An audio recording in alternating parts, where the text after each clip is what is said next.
ஏய் இவனே எங்க கிளம்பியாச்சு? வீட்டுக்கு கிளம்பியாச்சுல, வேலை முடிஞ்சு போச்சு. வேலை முடிஞ்சு காலையில 6 மணிக்கு வந்தோம். மணி இப்போ 8:30 ஆயிடுச்சு. வேலை முடிஞ்சு வீட்டுக்கு கிளம்புறோம். சம்பளம் எவ்வளவு அப்படின்னா 800 ரூபாய் சம்பளம் போதாதா? போதும். 9 மணிக்குள்ள 800 ரூபாய் கிடைக்குதா? இதுக்கு மேல என்ன சம்பளம் கிடைக்க போகுது உலகத்துல?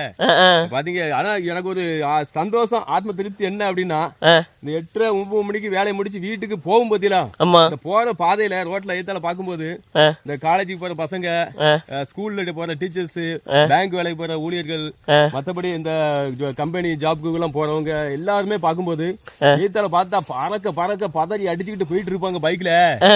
ஆனா அப்போ திருப்தி சந்தோஷம் இருக்கும். சந்தோஷம் இருக்குது. வேலையை முடிச்சு ரிலாக்ஸா வீட்டுக்கு போறோமே, அவங்க எல்லாம் இப்பதான் வேலைக்கு போறதுக்கு அரக்க பறக்க போயிட்டு இருக்காங்க பாருங்க. அதை விட இன்னொரு விஷயம் இருக்குண்ணே. என்னல காலையில 4:30 எந்திரிக்கோம்ல, அதை யாரு சொல்லுதா? ஆமா, அது குடும்ப தலைவர காலையில 4:30 எந்திரிச்சு குளிர்ல கிடு பல்லு எல்லாம் டைப் அடிக்கும். அந்த மாதிரி குளிர்ல வந்து வேலைக்கு வந்து வயல்ல வேலை செய்ய ஆரம்பிச்சது கூட உடம்பு கொஞ்சம் ஹீட் ஆயிரும், நார்மல் ஆயிரும். அதுக்கப்புறம் வேலை செய்யறதுக்கு மனசுக்கும் உடம்புக்கும் ஒத்துழைப்பு ரிலாக்ஸ் ஆயிரும்.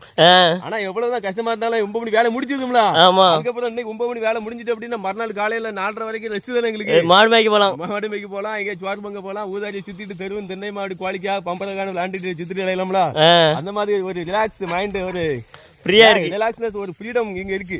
அதனால இதை என்ஜாய் கொண்டாடுறோம். அதனாலதான் நம்ம பசங்க எல்லாரும் படிச்சுட்டும் வேலைக்கு போவதற்கு மூல காரணம் இதுதான்.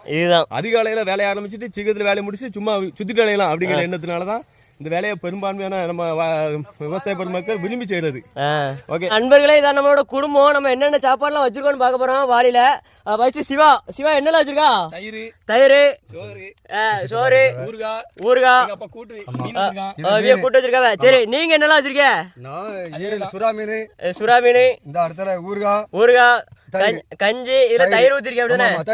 தயிர் ஊத்திருக்கேன். அடுத்த சிறந்தவீனா நீ சொல்ல, நீ என்ன வச்சிருக்கா? எறும்புலாம் இருக்கு நம்ம சாப்பாட்டுல. ஆமா, எறும்புலாம் இருக்கு, கஞ்சி இருக்கு, அப்புறம் டிபன்ல ஊறுகாய் கஞ்சி ஊறுகாய் மட்டும் சாப்பிடு. இதுல தண்ணி ஊத்தி சாப்பிடுவேனே? தண்ணி, தயிர் இருக்கு, தயிர் ஊத்தி சாப்பிடுவேன். சரி, இந்த டிபன் இது வந்து ஏன் கூட நம்ம கேமராமேன். ஆமா, இதுல வந்து கஞ்சி இருக்கு. 1000 கோடி பேருக்கு சாப்பாடு கொண்டு வந்திருக்கான். இதுல முட்டை பாருங்கப்பா, முட்டை எல்லாம் கிடக்குப்பா, முட்டை கிடக்கு. வெள்ளைக்கரு தனியா கிடக்கு, மஞ்சள் கரு தனியா கிடக்கு. ஆமா, கத்திரிக்காய் போட்டு வச்சிருக்கு. கருவாடு சேர்ந்துருக்கும்னு நினைக்கிறேன். அடுத்த நம்ம அண்ணனை பார்க்க போறோம்.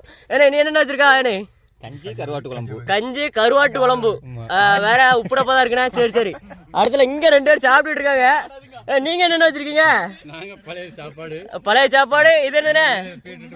பாக்க ரத்த பொரியல் மாதிரியே இருக்குது. ஆமா, நீங்க என்ன வச்சிருக்கீங்க? சாப்பிட்டு முடிச்சாச்சு. வாலி போட்டு மிச்சம் சோறு, தயிர், ஆமா, முட்டைகோஸ் பொரியல் கொண்டு வந்திருந்தேன். ஜம்முன்னு இருந்துச்சு, சாப்பிட்டாச்சு. சரி, வேலை பார்க்க வேண்டியதான். சரி, இதான் நம்மளோட குடும்பம்.